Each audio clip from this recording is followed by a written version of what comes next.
Well, good afternoon. I want to welcome you to another episode of the Fireplace Show. We're coming at you here live, and today I got a special guest, and I'll tell you about him in just a minute. But what are we going to be talking about today? We're going to be talking about one of those things that drives so many consumers crazy, and that is a smoking fireplace. And we're going to talk about the different issues that cause your fireplaces to smoke back. This could be when you start it. It could be later on in the evening or whatever. So my guest today is a gentleman that I've known for quite a few years. His name is Jim Ray, and he's joining me from Amarillo, Texas. And Jim is a BPI, that stands for Building Performance Institute, certified blower door technician, where he goes in and checks pressures in the house and those type of things to isolate down why fireplaces and wood stoves don't work right. So, Jim, you ready to rock and roll today with me and share some of that great knowledge you got? Yes, sir. Let's get it on. There you go. Let's get it going on. Well, one of the things is, Jim, a lot of times people have problems starting up their fireplace. Whenever they're starting it up, they start a fire and it blows back in their face. In other words, the chimney's just not drawing right. So what's some of the tricks of the trade that you would suggest to somebody when they have a cold chimney to get it to draft starting when they start out with a fresh fire? Now, keep in mind, everybody doesn't have a gas log lighter like you commonly got in Amarillo. So if you don't have that log lighter to warm it up, what do?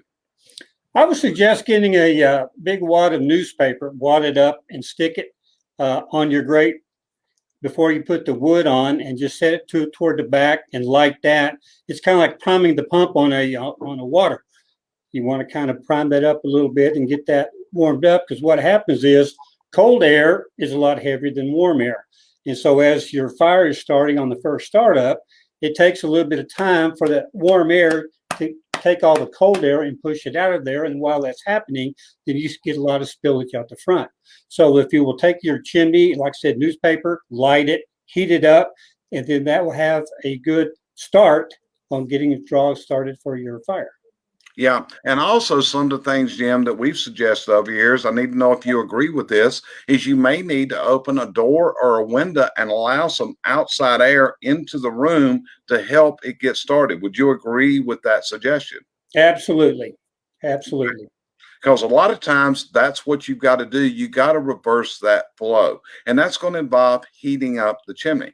Now, you've also got to do something called open the damper. And that damper is that little door up in the top of your fireplace. Some people call it the flue. If you're from the South, Jim, they actually call it the flute down here and other things. But you've got to open that door. And would you agree with that assessment and that recommendation? I have yet to see a chimney and fireplace draw correctly that had the damper closed. It might be possible, but I've never seen it happen. I just don't think it's possible, because it's just like, let's put it this way. Can you fit through your front door if you don't open the door, Jim?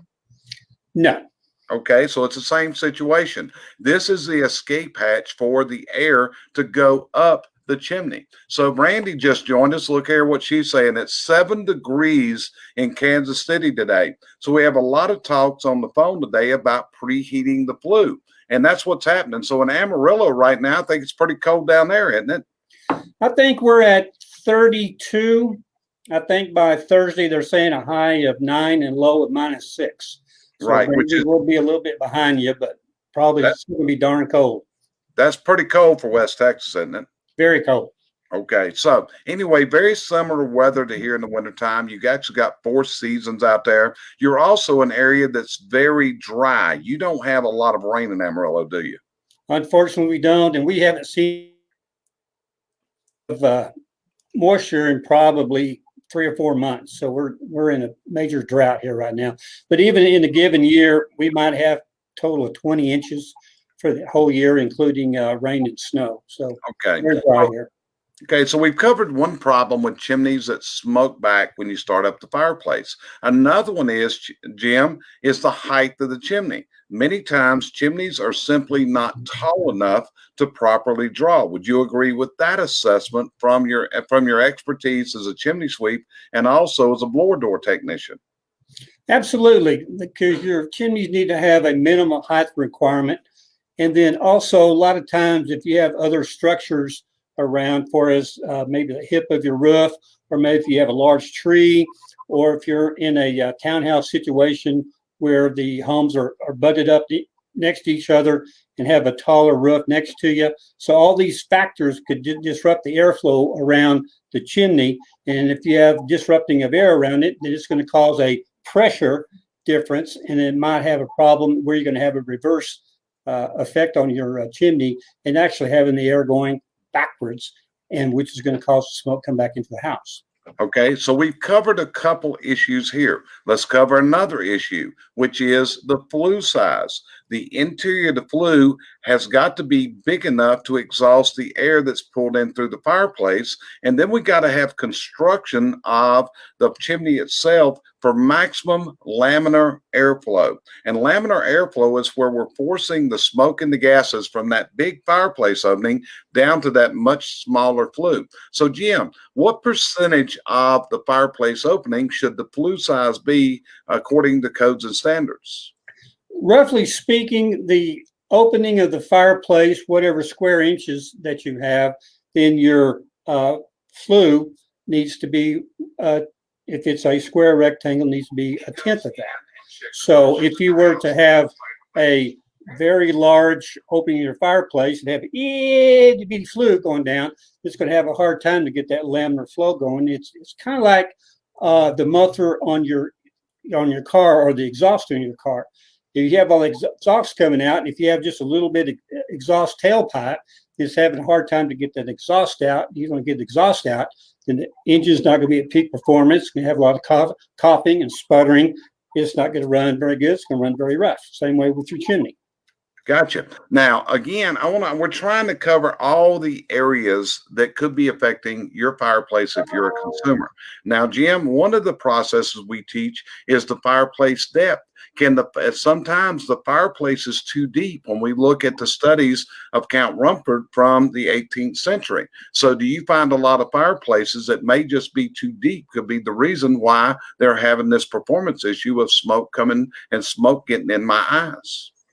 Very well could be. We don't have a whole lot of those here in Amarillo where they're too deep. It's usually the other way. They're too shallow and they get a lot of spillage coming in. But very seldom do we have any fireplaces here that are too deep, but definitely could be a cause of smoke spillage.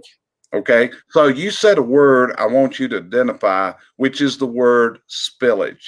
So the people that are listening to this that are not experts in fireplaces, what do we mean when we say the word spillage? It's kind of like if you have water in a glass and you spill it out, you have water coming over the top, over the edge. Same way with your fireplace, where you don't have so much. It could be rolling smoke coming out of the top of it, or it could be little puffs coming out. But the spillage is where it's spilling out of the firebox into the room instead of going up the flue where it's supposed to. Right. So if you look at the picture that I've got on my background today, this is a picture showing significant spillage because we can see staining above the fireplace opening. But one of the processes that we teach in our classes when we teach technicians is to look for something that we refer to as marginal draft, which means it's not as pronounced as what you're seeing behind me. But again, we are having spillage into the home of the smoke and gases. So do you see this as an issue, Jim? That's probably the biggest issue that we have here. I call it just kind of like puffing. It kind of like a poof, and a little smoke comes out, and it burns along, and then poof, a little more smoke, where you really don't see it rolling out, but it burns for an hour, and all of a sudden you look up, and there's kind of a gray haze, smoky haze in the room. And so that's just kind of we call puffing out, and then not just a rolling out constantly. That's probably what we have more here, is just the little puffing going on. Okay, so we've talked about a couple of issues, and this is what, as a chimney sweep, when your company goes out and does a chimney service, is your technicians checking for this problem when they go out that we have marginal draft or performance issues, Jim? Yes, that's one of the first things that look at. But even before then, they will have a discussion with the homeowner and ask them, are you having any problems with your fireplace? Is it doing everything that you want it to do? Is it providing the heat that you want it to do? Are you having any kind of smoking issues? If you are having smoking issues, is it on the startup? Is it during the middle of it? Is it during the cool down, or is it during the whole time? So we find out from the homeowner if they're having any problems, and that way we can address our inspection even more so. We can hone in to those certain concerns that the homeowner has. Okay, so Jim, I want to go to a subject matter that a lot of people may not be aware of, but it could be the cause of their smoking fireplaces, and that's a phenomenon we call negative pressure, where the pressure inside the home is too low, so the smoke is coming backwards. What would you share about the phenomenon of negative pressure and how it affects today's homes? Probably 80–90% of the time, a smoking problem is going to be pressure. You can think of smoke or air as being having fluid characteristics like water, and it's always flowing. And so air is going to flow from a positive pressure to a negative pressure. So if you have a fireplace that's working correctly, then you're going to have positive pressure at the bottom or in the home, negative pressure at the top. And so it's going to move from the positive to the negative. Conversely, if you have positive at the top, negative at the bottom, it's going to come backwards back into the home. And there's several reasons for this. We mentioned earlier, if you have the top, if you don't have the chimney height correct, you have obstructions, and you have air disturbances up here, then that could disturbance cause a positive pressure. Even though everything's fine in the home, it could be causing positive air coming back inside. By the same token, if you're going to have air going out, you've got to have air coming in to relieve that pressure. So if there's no air coming in, there's no way smoke is going to go out. Again, going from positive to negative. And by the opposite, if you have air going someplace out of the house and then it's leaving, you got to have air coming in. And so a lot of times, if that makeup air that's coming in to replace the lost air is going to be stolen from the chimney, and so it's going to literally be sucking the air back in. Again, positive to negative creates a suction, and so now you have a reverse flow in that. So like I said, majority of the time, if there is a smoking problem, it's going to be pressure related somewhere. Okay, good. So these pressure issues, people are talking to us know that me and you, neither one are spring chickens, right? And so, right. So as we went through life, many years ago, when you and I grew up, our houses had a lot of leakage into them where air flowed into the house. And through construction standards today, through the way we're super insulating our homes, we have cut off that available air. And then we also have the problem of leaks out of the house on the upper level. And we also have mechanical systems such as clothes dryers, kitchen exhaust hoods. What's some of the other things that you can think of that could be sucking the combustion air out of the house and causing performance issues, Jim? Well, a lot of it's just poor construction. One of the biggest issues that I see are can lights in the ceiling because they're not sealed off. And so you're leaking air up through the ceiling into the attic and into the air. And probably the biggest one, a lot of people think that the biggest air loss is going to be windows and doors, but actually it's where the joints between the walls and the ceilings, those are not sealed off. And so you get air leakage through those. Also electrical outlets, where you plug it in, you've got that plate and you got a hole, and then you got a void in the wall, which may or may not be spray foam, and then you're losing air in there. So virtually any place that's got any kind of crack, crevice, opening, you're going to be losing air. Right. So what we're going to do, I've got a couple videos I'm going to play. I'm going to play the first one now. And this is a video that I actually narrated for a YouTube channel by the name of Ask the Chimney Sweep. And Clay Lamb has allowed other people, and it's a really good resource on YouTube, Ask the Chimney Sweep. Well, this is a video on negative pressure. And I did this, Jim, probably 10 to 11 years ago. So we're going to play this right now. And after we get done with this, me and you'll discuss this a little deeper, okay?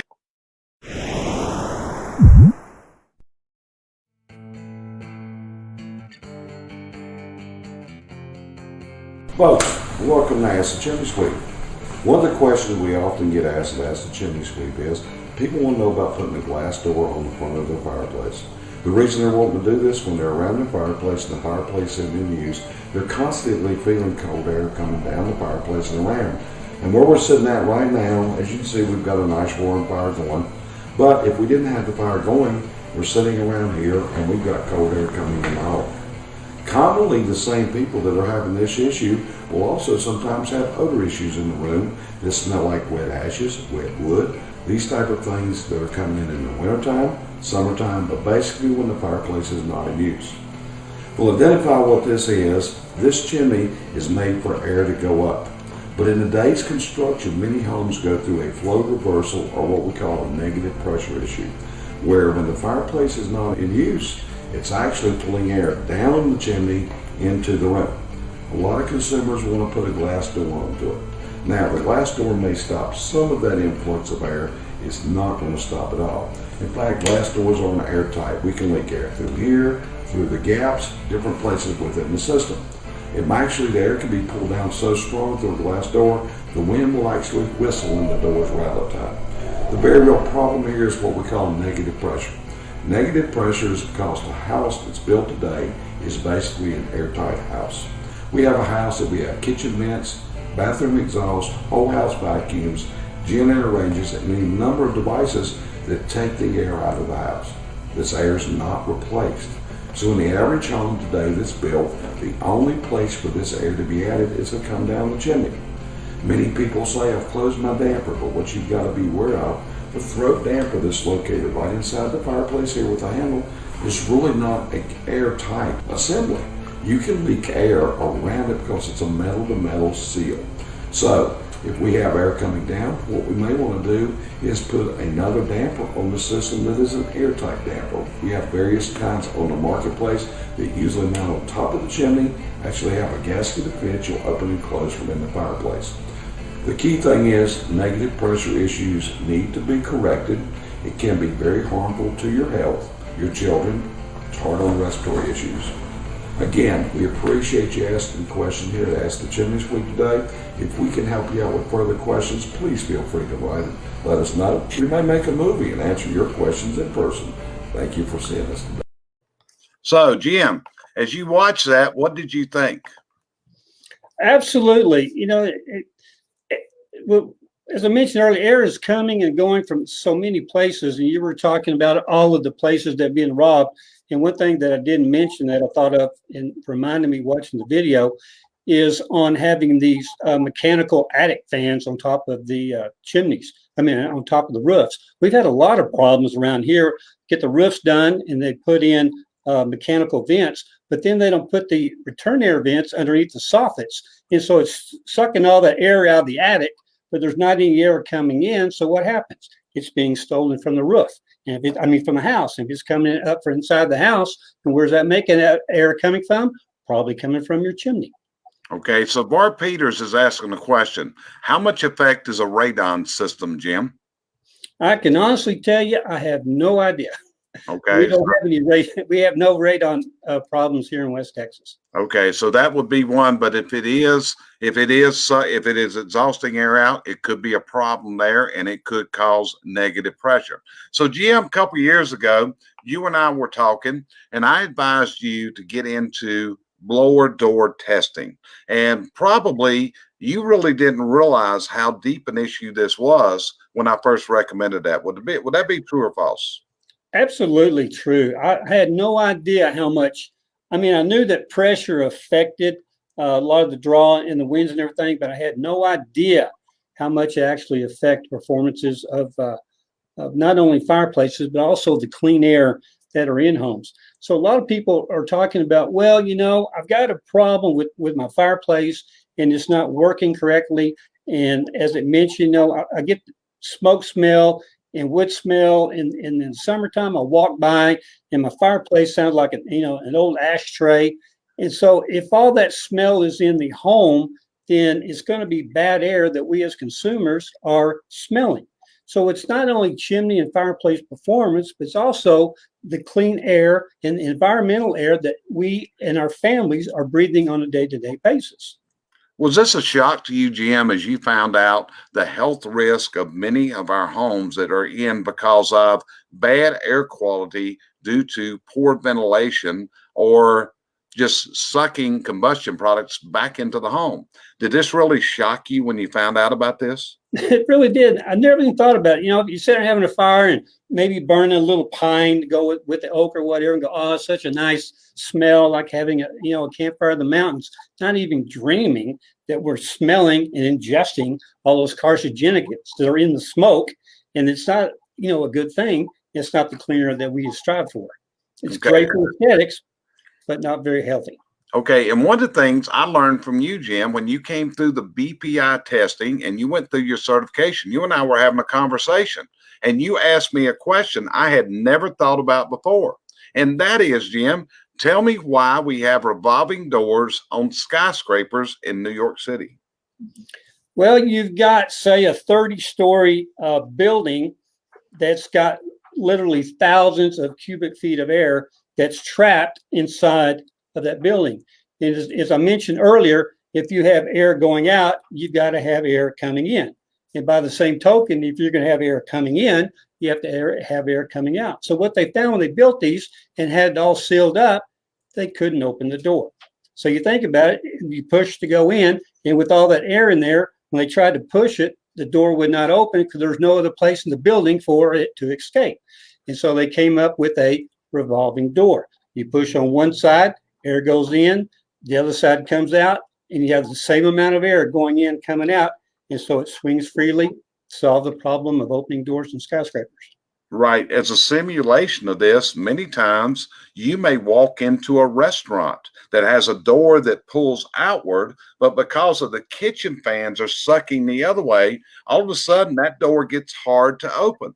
And that is because it is that the exhaust fan is putting the restaurant under negative pressure. And this is kind of the things that you can look at. And like I said, this is one of the things about your own door. If you've got outside doors and if you close them slightly, and the pressure can cause the doors to come open or it can cause them to go closed. Would that be correct, Jim? Sure. How many times, particularly in the summertime, where you have your doors cracked or open a little bit, and you come inside the house, you open the door, and doors will slam. Again, changing pressure. Right. What it is, realize this. Wind is pressure. Whenever you're going, whenever you look at turbulence, when airplanes are flying, turbulent air, this is all examples of pressure. So anyway, this is where I really wanted Jim to come on the show today and talk about something called blower door testing, because Jim is one of the few chimney sweeps in the United States that is a certified blower door technician. So Jim, tell them what being a certified blower door technician, what does that say about you and your knowledge of pressure issues?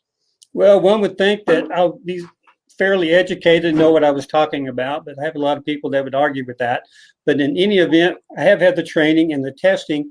And basically what we do in a blower door test is find out how much air leakage a house has. Any given moment, you have air that's going out and you have air that's coming back in. So that air is constantly being exchanged in and out, in and out, in and out. And so current codes and standards require on these energy efficient homes to have only a maximum amount of air changes per hour. So what a blower door test does is measure how many times air comes in, air goes out. So how many times that full house of air is being replaced on an hourly basis. And that's what a blower door test does. Okay, so what we're going to do, Jim, so people can understand, we're going to show a video of a blower door test being done. And then afterwards, we're going to answer any questions people had, and you and I'll talk further. So let's go with the video here, okay? Blower doors like this one are among the most useful building diagnostic tools. They're used to track down air leaks, certify houses as part of home performance programs, and their use will soon be required for testing of homes subject to the 2012 IRC. We recently had Larry Armanda, a BPI certified blower door instructor, do a test on this 2,500 square foot wood frame house built in 2001. Let's see how he did it.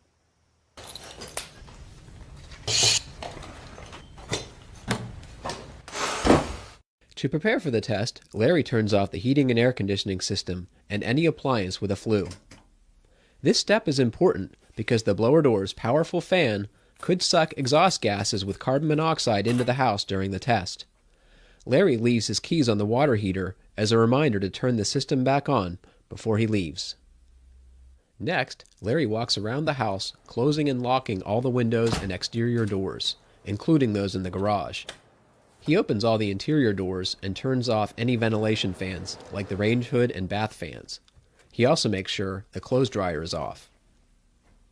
As he walks through the house, he looks for peeling paint, loose ceiling tiles, and anything that could be damaged or blown around during the test. He checks the fireplace for ashes. Now that the house is ready, the next step is to set up the blower door. Larry chooses a centrally located exterior door and unpacks the door components. He starts by assembling the frame and testing the fit inside the door opening. Then he lays the frame onto the fabric cover and secures the Velcro tabs.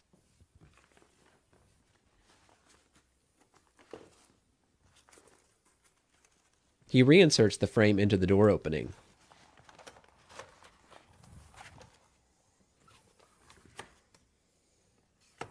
After routing the small green hose to the outside, he puts the fan housing through the elastic hole so the metal grill is on the outside.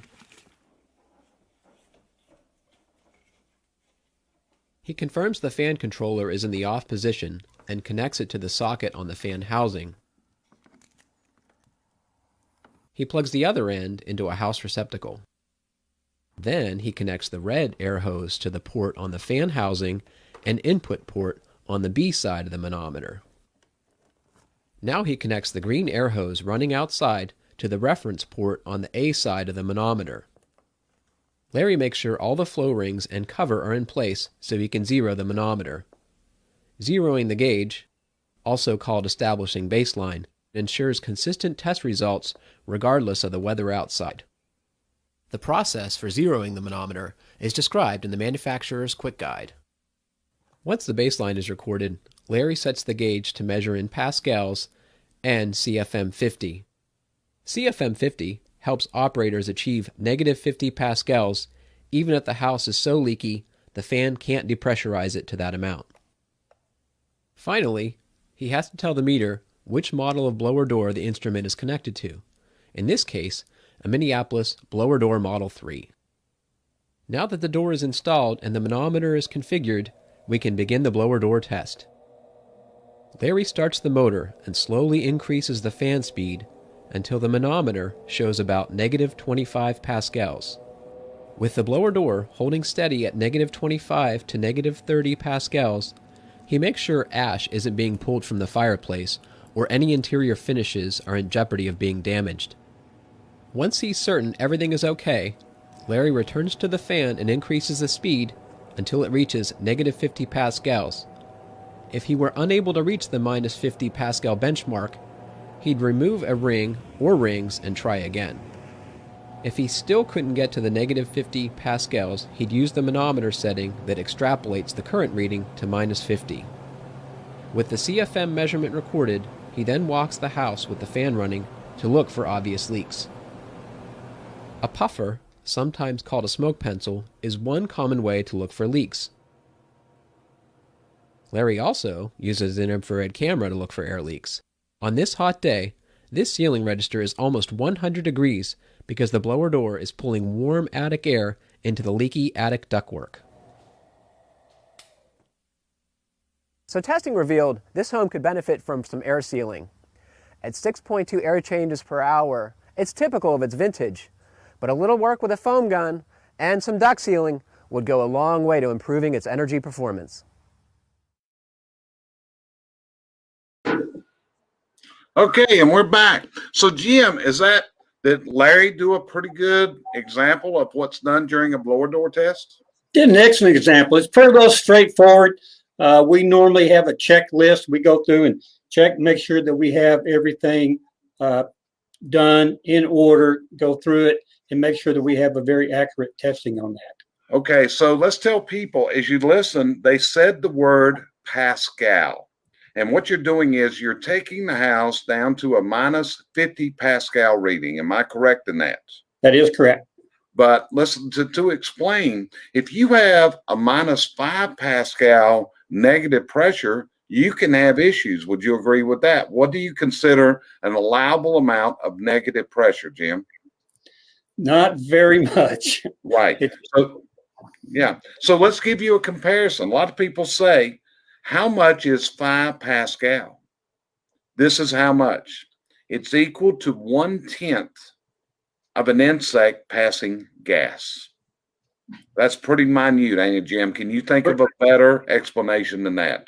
I think that's just I have a very vivid picture of that. I think that picture's worth a lot of words. So. That'll probably keep you up tonight in your sleep. Okay, yeah. So Jim, he was using one of these with these hoses. Now, this is called a manometer. You can't see the green one because I got a green screen, but I got 2 hoses. So what this monitor is doing, this is what you're reading the pressures with. Am I correct? Exactly. So what that thing is measuring, the 2 hoses, is that you have one that's going to the fan, and then you have one that's going outside, because you're comparing the pressure to the inside of the house to the outside of the house. Because if the pressure outside changes, the pressure on the inside of the house is going to change. And so what it does, we get the fan going to 50 pascals, it measures the amount of air that is being passed through there. And so it goes back when I was talking about the air changes per hour. You want to find out how many times all the air in the house is leaved and then brought back in. And so the acceptable amount with the current IRC guidelines in energy efficient homes, the maximum amount allowable is 3 air changes per hour. So if you have all the air that's leaving the house and coming back in 3 times or less, then that is an acceptable amount of air loss. I don't know if in the very end of that, he talked about had a air change per hour of 6.2.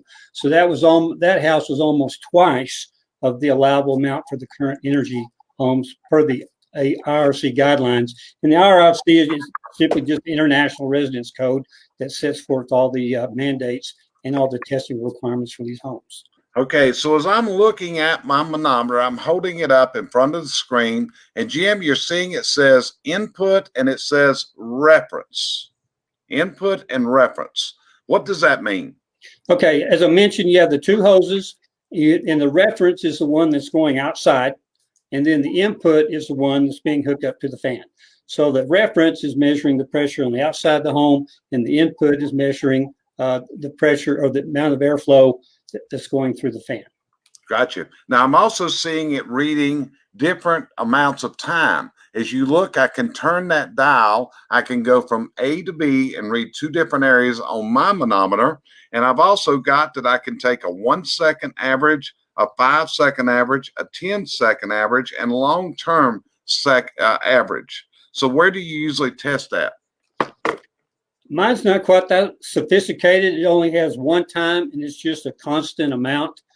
And so I don't have any way to change the times on that. But I think it's for 60 seconds is what mine defaults to. Yeah. This manometer, so you'll know, is probably about 15 years old. And actually, it's a really good one. I had to send it back about a year ago, have it recalibrated. So yes, this is a pretty good manometer that I've got here that I've used for a lot of years. Now, as you look, my wife Cheryl just added in. We were very enlightened when we had our house done, because I don't do blower door testing. I'm very familiar with it, but I actually hired a company to come do the blower door testing. And we were amazed, and me knowing this stuff, Jim, it blew me that my own house, when I saw the leakage we had where boards met at the ceiling through molding, all these other things, it just blew my mind. Does that make sense? No, absolutely. That's what I was talking about earlier. That's probably where the ceiling and the walls meet is probably it is the number 1 air loss in a home. But it's just amazing how many places, because we do also a smoke pencil, and you can just walk around and just watch that smoke go everywhere. Okay, so this is another tool that he used. This is a FLIR, FLIR infrared camera, thermal imaging camera. And what you're using this for, Jim, do you use a thermal imaging camera when you're doing your testing? Yes. Okay. Once you have the fan going and then get it down to the amount of pressure that you want, you can go with that and see changes in pressure. I mean, in temperature. For example, I talked about can lights are notorious. So even if you have the light off, then you can show it up there on the ceiling and then get an air temperature reading and then move it over to a can light and watch it change drastically from the air coming in. And like he mentioned, if it's a summer day, it's going to be a big increase of hot air. Winter day, big increase of cold air that's being come through that. Yeah. Let me ask you this, Jim. When you do a blower door test on people's homes and they see these air leakages and where this is costing them their utility bills, I know in our case, we estimated that our utility bill to heat our house dropped between 20 and 25% whenever we did the blower door testing, because that's how many leaks we had found. We found them in windows, we found them in the ceiling, in the molding, electrical outlets, switches, you name it. It was pretty unreal, and it was really drastic. So what do your customers say when you find these issues? Basically, they're kind of like, yeah, well, I get a little bit of air here, a little bit of air there. But when you bring it into a conceptual, you can take all those places, and it's like having a 3x3 window and just open the window to the outside. And then when they see that visual, they're like going, oh, we're losing a lot of air. So now, imagine having a window 3x3. And so in the wintertime, you have that much cold air coming in. And then in the summertime, that much air going out. So when you say 3x3, are you talking inches or feet? I'm talking feet, 3 feet by 3 feet. You're talking about that when you can find a home that the leak is so bad, it's equal to having a 3 foot by 3 foot window wide open. Exactly. How shocking was that when you went through training and learned this, Jim? Oh, I couldn't believe it. I had no idea. I always heard about, energy, a little caulk here, a little caulk there, a little weather stripping. I had no idea how much air was leaving. Because when I got certified, the first house I did was mine, and I'm too embarrassed to say what mine. I think mine was like 7.6 air changes. Wait a minute. Whoa, stop. I've been to your home. Your house had an exchange rate of 7.6? 7.6.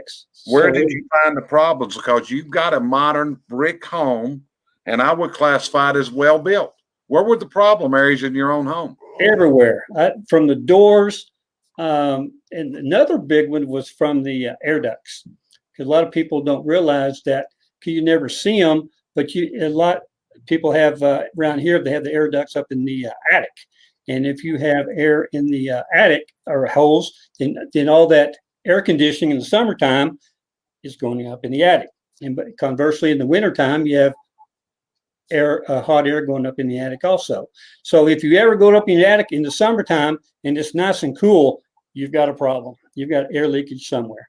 I know that we would be taking Christmas decorations up in the attic and store them, and it'd be nice and toasty up there, and it shouldn't be.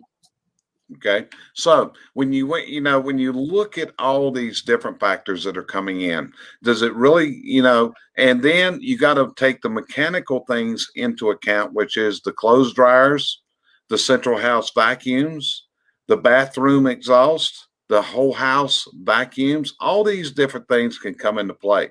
So what you got to remember is this is often what's happening. Your attic could be leaking air into the attic. Upper levels are usually where we see the leakage going on, where you're losing heated air out of your home on the upper levels. And what we have a lot of times, if we have air being pulled into the home on the lower levels, but you need somebody with expertise, because many times we have appliances such as a furnace, a boiler, a water heater, other things, fireplaces, kitchen ranges, all these require air. So what you got to do is get an expert in, somebody like Jim.